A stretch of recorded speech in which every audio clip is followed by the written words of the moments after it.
Olá pessoal, bem-vindo ao canal Investigação e Lei TV. Se você é novo aqui, inscreva-se no canal. Meu nome é Sandra Di, sou advogada e ativista contra o tráfico humano e eu moro nos Estados Unidos. Toda terça e sexta, trazendo casos de crimes solucionados, crimes sem solução e também de desaparecimentos misteriosos. Esse caso aconteceu no Canadá.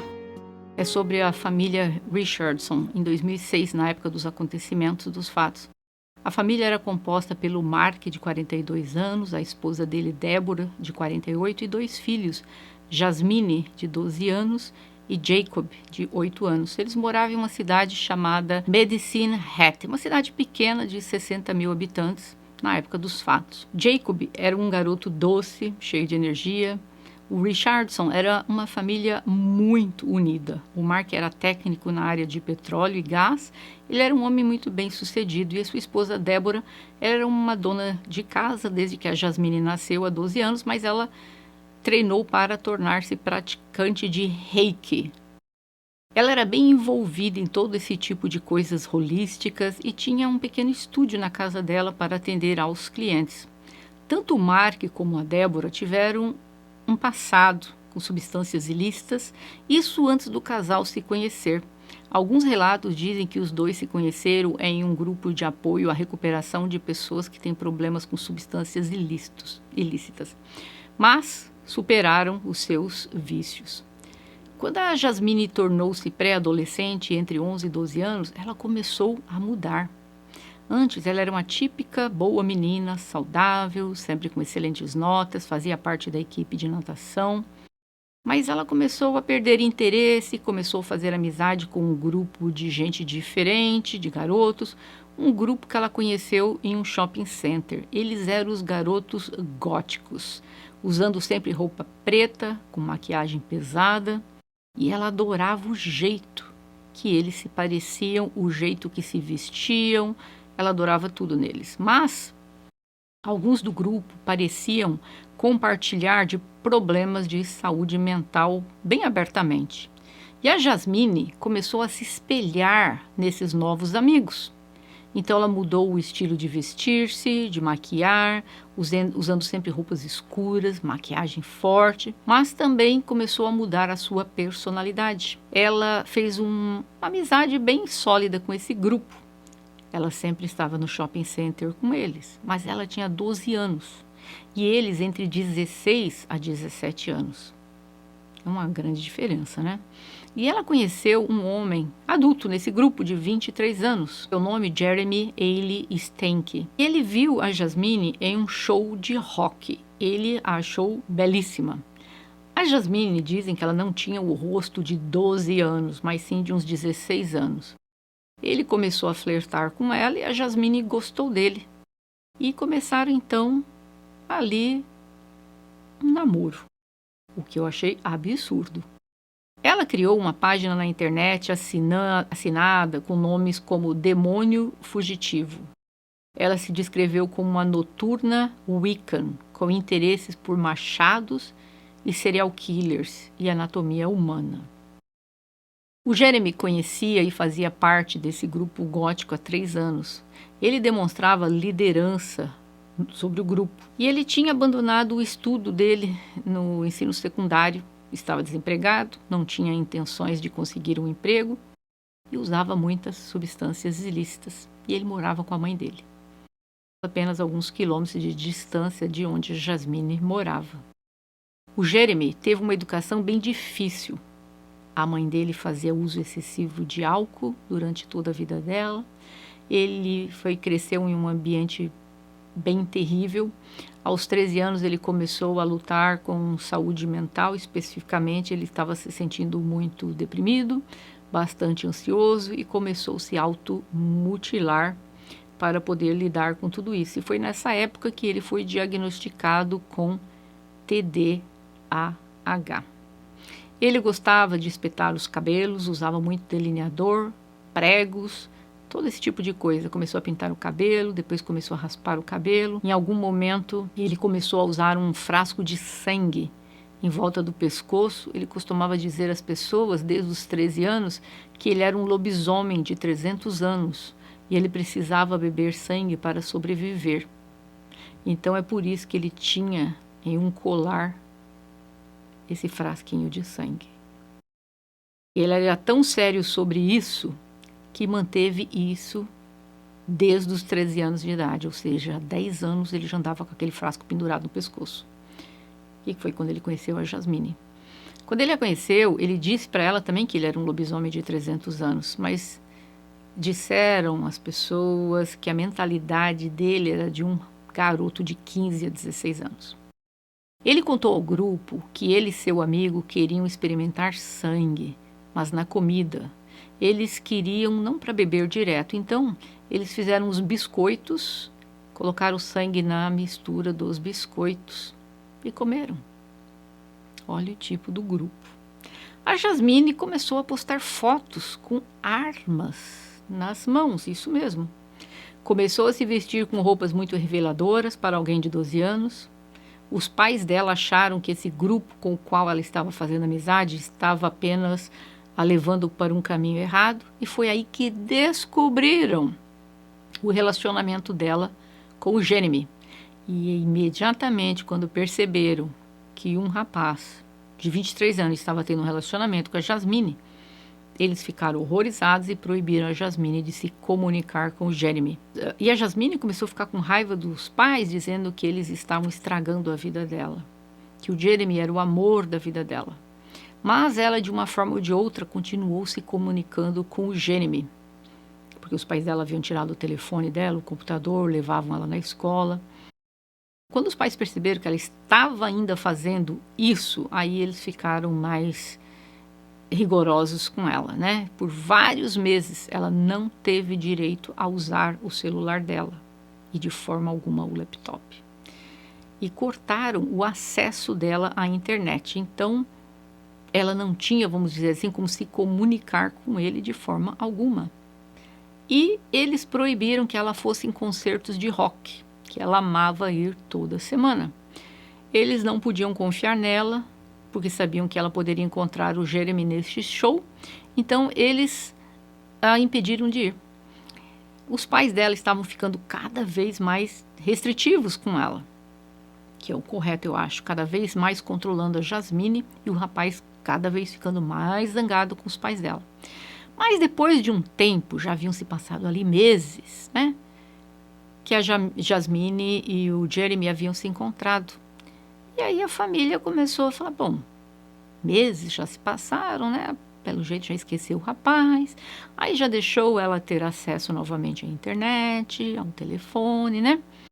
Mal sabiam eles que eles, apesar de olharem o histórico para saber quais os sites que ela estava entrando, ela começou a entrar em um site, um fórum de mídia social chamado Vampire Freaks, né? E ela costumava ir muito a esse site, que era principalmente para pessoas que se viam como uma criatura mítica, ou como um vampiro, ou um lobisomem. A família dela não sabia nada do rapaz em relação a isso, achava que era coisa de menina, né? Nesses grupos, não tem nada demais, né? Então, e ali haviam mensagens privadas que os usuários poderiam mandar um para o outro. E a família dela nunca soube disso. Ele olhava ela nesse grupo aí e pensava, grupo de rock e tal. Nunca imaginou que dentro daquele grupo havia uma sala de bate-papo. Nessa altura, os pais, achando então que ela não se comunicava mais com ele, então falou, tudo bem, a vida segue, né? E eis que ela e o Jeremy haviam feito uma conta nesse site chamado Soul Eater. E a Jasmine fez uma conta chamada Runaway Devil e colocou ela na sala que ela tinha 15 anos. E, obviamente, os pais dela não tinham a mínima ideia que eles haviam se reconectado. E a Jasmine e o Jeremy começaram a planejar como eles poderiam se ver novamente. Mas eles sabiam que ia ser tão difícil porque os pais dela não a deixavam sair de casa. E eles a levavam, como eu falei antes, e a buscavam na escola, para terem certeza, né? Que não estava se encontrando com o Jeremy. Então eles começaram a deixá-la ir aos shows de rock, mas eles ficavam, os pais iam nos shows juntos e ficavam lá. E ela se sentia envergonhada que os pais acompanhavam no show de rock e após 2 shows ela nem quis ir mais. A esperança dela é que os pais deixassem ela ir no show e ela pudesse vê-lo novamente. Eles se diziam apaixonados um pelo outro e que estavam destinados a ficarem juntos, porque assim o universo havia determinado. E eis que em 23 de abril de 2016, o irmão mais novo da Jasmine, Jacob, tinha um melhor amigo dele chamado Garrett, que morava perto.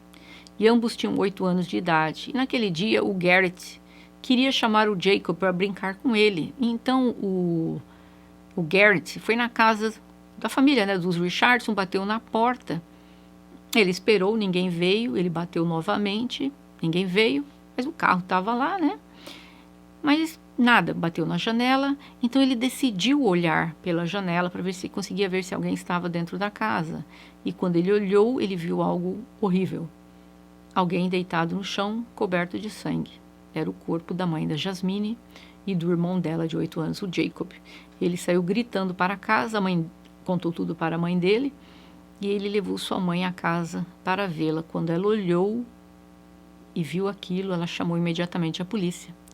Mas quando entraram, eles acharam os corpos de toda a família, exceto o corpo da Jasmine. Ela não estava em casa.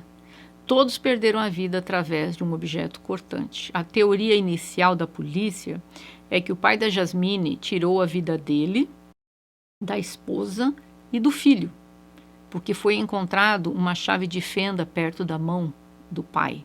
E eles pensaram que ele foi lá, tirou a vida do filho dele, né, enquanto dormia, depois tirou a vida da esposa e finalmente a dele. Mas em uma busca mais aprofundada na casa, um dos policiais notou, né, que no porta-retrato de fotografia havia uma menina, uma garota. E eles pensaram, mas peraí, tem 3 pessoas aqui, então cadê a outra? Como viram que ela era muito novinha, entraram em pânico, pensando, bom, alguém que entrou aqui a levou à força. E aí foi lançado um alerta amarelo, que eles têm lá, que é como aqui nos Estados Unidos nós temos o Amber Alert, quando alguém desaparece, você coloca a foto da pessoa, se souber a placa do carro e tal. E houve um alerta para crianças desaparecidas. Então começaram a fazer apelos públicos, colocando o nome dela, o rosto dela em todos os jornais e canais de televisão. Enquanto isso, as investigações na cena do crime continuaram, mas nenhum vizinho ouviu algo, eles não tinham inimigos, porque alguém ia querer eliminar a família toda assim. Com as equipes forenses fazendo progressos na cena do crime, eles eram capazes de dizer, com base em algumas provas físicas, que eles poderiam dizer o que aconteceu. Assim, eles concluíram que a primeira pessoa que foi eliminada foi a Débora. Logo depois, o seu marido Mark e depois o Josh. Parece que a Débora tinha tentado lutar pela sua vida, porque foram encontrados ferimentos de autodefesa. O Mark também tinha ferimentos de autodefesa. O foco principal da polícia na investigação era achar a Jasmine, que eles acreditavam que ela foi levada à casa à força. A polícia começou a revistar o quarto dela, também revistaram alguns objetos pela casa, tal, foram na escola para olhar o armário dela, para conversar com os professores, falar com os amigos, mas eles se concentraram no quarto. Eles acharam um laptop dela. E eis que viram os bate-papos secretos online dela com o Jeremy. Pelos bate-papos, eles viram que eles eram romanticamente envolvidos. Mas isso não foi tudo que eles encontraram, porque parecia que 24 horas antes, a Jasmine havia postado nas redes sociais: "Bem-vindo ao meu fim trágico". Então, obviamente, isso alertou a polícia. Várias pessoas alegaram que a tinham visto, mas esses avistamentos significavam que ela não tinha, então, sido levada à força. A polícia conseguiu uma pista que era de uma testemunha que afirmava ter visto a Jasmine em um restaurante mais cedo. Naquele dia, aparentemente, ela estava apenas comendo com as suas amigas. E ela estava super bem, conversando. Então, agora, com essa declaração da testemunha, a polícia estava começando a ver a Jasmine diferente de como eles tinham a visto até então. Passou um alerta para todos os outros departamentos de polícia nas áreas ao redor, dizendo que ela possivelmente não era uma pessoa mais desaparecida, mas que eles temiam que ela era uma pessoa perigosa. E literalmente em poucas horas, a 130 quilômetros de distância, numa província vizinha, a Jasmine foi encontrada com o Jeremy. Os dois foram trazidos de volta para a delegacia. Eles foram colocados em celas próximas um do outro, ele era um vizinho de cela, enquanto esperavam a polícia falar com o outro. Então a Jasmine e o Jeremy começaram a trocar bilhetes de um para o outro. O Jeremy escreveu o primeiro bilhete para a Jasmine dizendo: "Você quer casar comigo?" E ela disse: "Nunca pensei que me encontraria rindo histericamente em uma cela nesse tipo de circunstâncias, mas ainda você me faz tão feliz, sim, eu vou adorar." E como não tivesse a mínima ideia do que os esperava, então chegou a hora que os dois serem interrogados. Ambos cooperaram, ambos confessaram que eliminaram os Richardson, e o Jeremy, na presença dos investigadores, disse: "Você já assistiu o filme Assassinos?" O policial ficou chocado, né? Quem não assistiu o filme Assassinos, eu recomendo que assista. Vocês vão entender por quê. Mas ali era a vida dele em jogo. Quantos anos ele ia passar ali preso. A vida das famílias que ele tirou, né? Da vida dessas pessoas. Ele estava perguntando se o cara tinha assistido um filme já. Na manhã de 23 de abril, o que tudo ocorreu? O Jeremy saiu de casa, estava embriagado, usou várias substâncias ilícitas, foi até a casa da Jasmine. A Jasmine havia deixado a janela do porão aberta para ele entrar. Ele estava embriagado ao ponto que ele estava tropeçando e caindo. Ele fez muito barulho e acordou a mãe da Jasmine, que desceu até o porão. E eles lá estavam no porão e, ao ouvir o movimento, ele tirou a máscara de esqui do bolso, colocou-a e pegou um objeto cortante e esperou que a Débora, descesse. Quando ela estava descendo as escadas, o Jeremy desferiu vários golpes e ela perdeu a vida devido à gritaria que ela fez. O marido acordou. Então ela perdeu a vida, mas antes de perder a vida ela gritou muito, muito. O marido acordou e quando ele estava descendo para o porão, o Jeremy fez a mesma coisa com ele.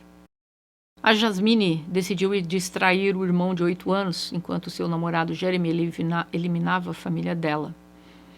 A chave de fenda encontrada ao lado do Mark é que ele pegou na cozinha a chave de fenda antes de descer para o porão. Acho que ele não deveria ter alguma arma, né? Então ele pegou uma chave de fenda.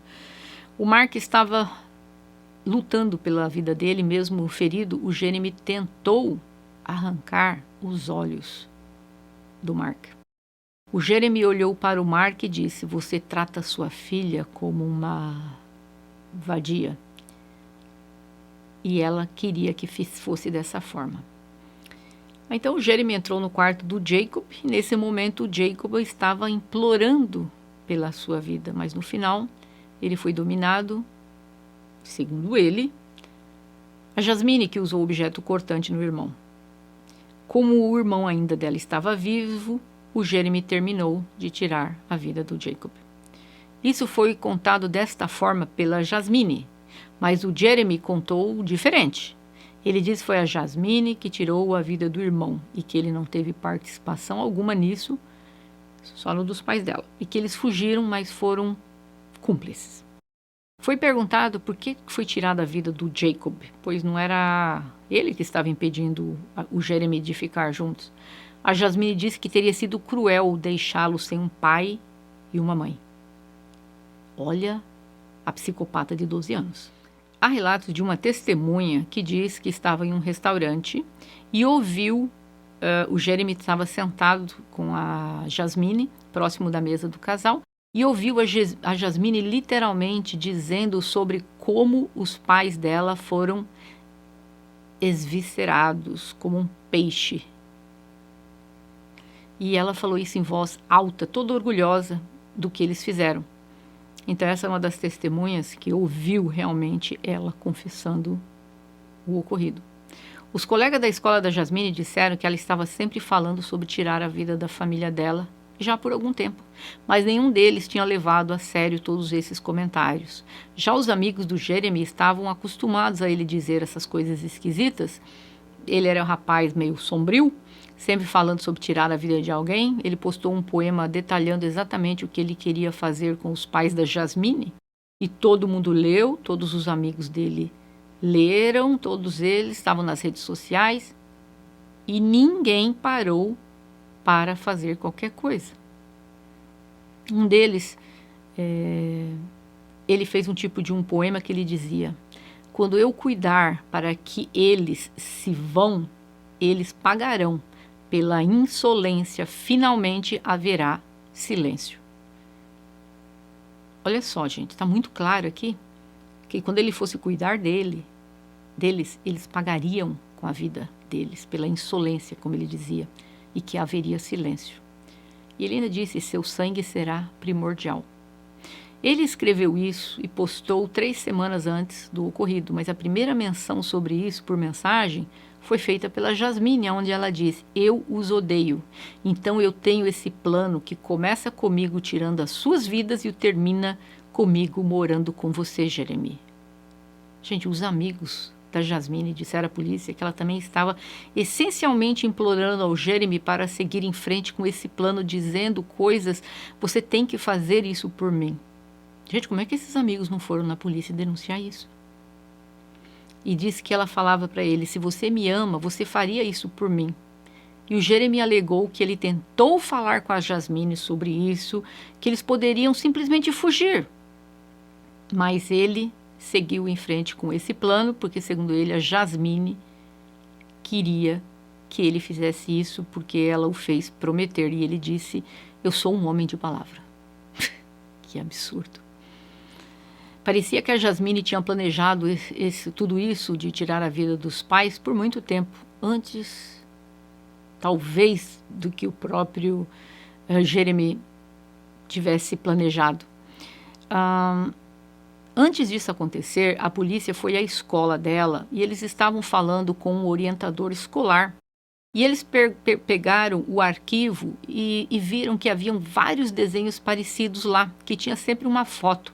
Era um desenho particular, era como incendiando uma casa, queimando uma família toda dentro, e havia as citações que diziam como: "Yay, vocês estão queimando vivos". Isso foi encontrado na pasta do conselheiro da escola. Então, esse conselheiro da escola viu ela desenhar isso e guardou. Não fez nada. A polícia finalmente acusou a Jasmine, de 12 anos, e o Jeremy, de 23, com 3 acusações, mas na verdade havia uma terceira pessoa, uma jovem chamada Casey. A Casey tinha 19 anos, ela também fazia parte desse grupo gótico do shopping.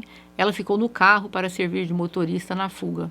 O Jeremy tinha deixado algumas coisas no carro e ele disse a Casey: você vai encontrar algumas coisas no porta-malas e eu preciso que você se livre disso, eu preciso que você limpe isso e destrua. E ela o fez, porque ele pediu. Dizem que ela era apaixonada por ele. Ela foi acusada como cúmplice, mas eventualmente essas acusações foram retiradas, porque a Casey concordou em depor contra a Jasmine e contra o Jeremy em troca da prisão dela. Precisava, vamos dizer assim, uma prova a mais. Então ela acabou pegando 1 ano de prisão domiciliar. A Jasmine já estava presa há 18 meses. No Canadá, se alguém cometeu um crime antes dos 14 anos, a pessoa não pode ser julgada como adulto.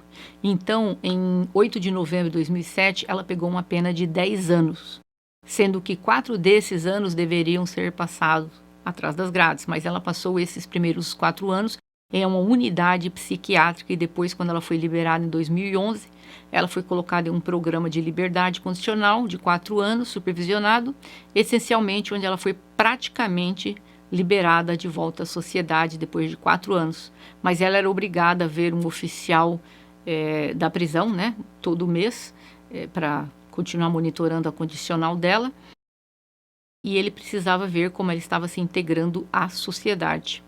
Sabe-se hoje que ela foi para a universidade, ela se formou, recebeu uma nova identidade. Os advogados do Jeremy disseram que ele não era responsável pelo que ocorreu, porque ele estava embriagado na época. Olha que defesa maravilhosa, que advogado divino que ele tinha, né? Ele tentou alegar que originalmente foi naquela noite na casa somente para ter uma conversa com o Mark e a Débora, para ter uma conversa para falar, sabe, eu sou apaixonado pela filha de vocês e tal, e que ali meio tudo saiu do controle e ele acabou fazendo o que ele fez. Isso é a alegação do advogado. Então ele tinha tomado todas, não podia ser responsabilizado por isso. Obviamente, né, que o juiz não achou que isso era uma defesa que preste e acabou dando 3 sentenças de prisão perpétuas. E a primeira oportunidade que ele vai ter de pedir a liberdade condicional será em 2033, mas não creio que ele jamais sairá da prisão. Em 2033 ele pode começar a pedir. A Jasmine foi diagnosticada com transtorno de conduta, que é algo que só é diagnosticado em crianças e adolescentes, porque o transtorno de conduta pode evoluir para a psicopatia. E foi por isso que a Jasmine foi mandada para um hospital psiquiátrico em vez de uma prisão os primeiros 4 anos da sua sentença. Dizem que ela mostrou um remorso genuíno.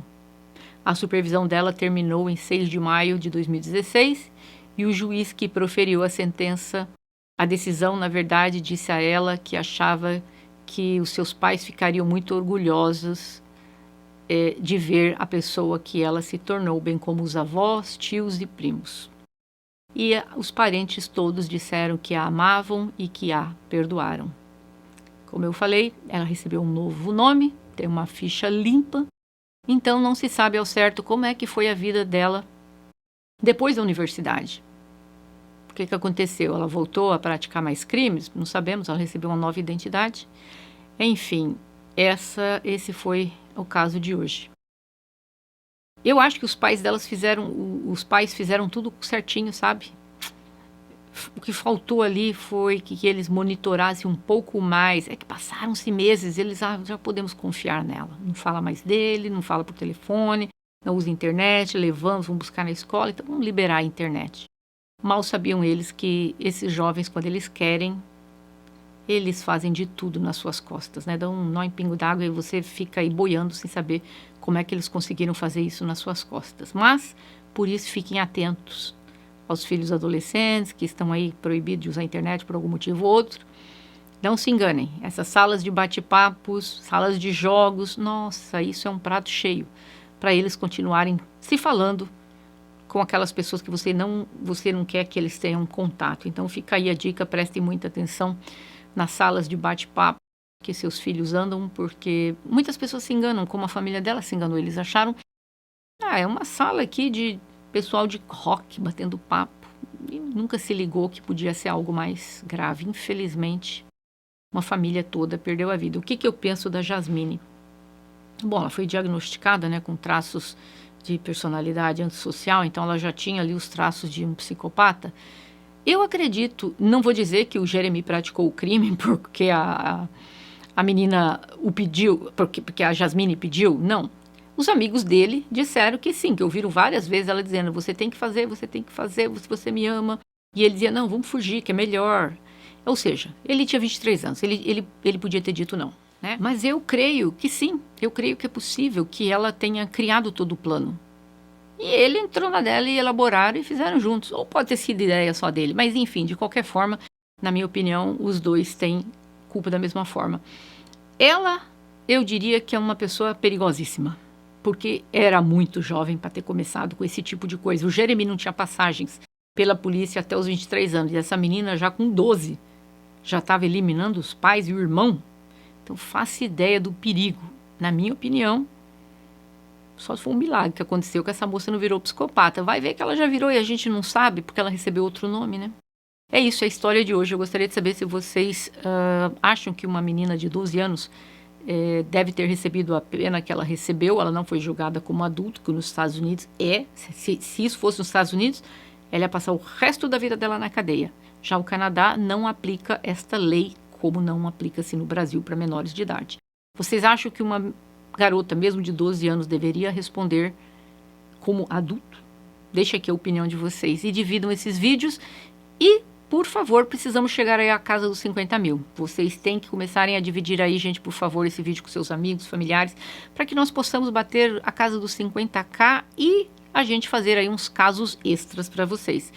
Não esqueça de deixar o seu like, o seu joinha aí para o YouTube entender que esse vídeo é bom e recomendar para outras pessoas. Eu vejo vocês em breve.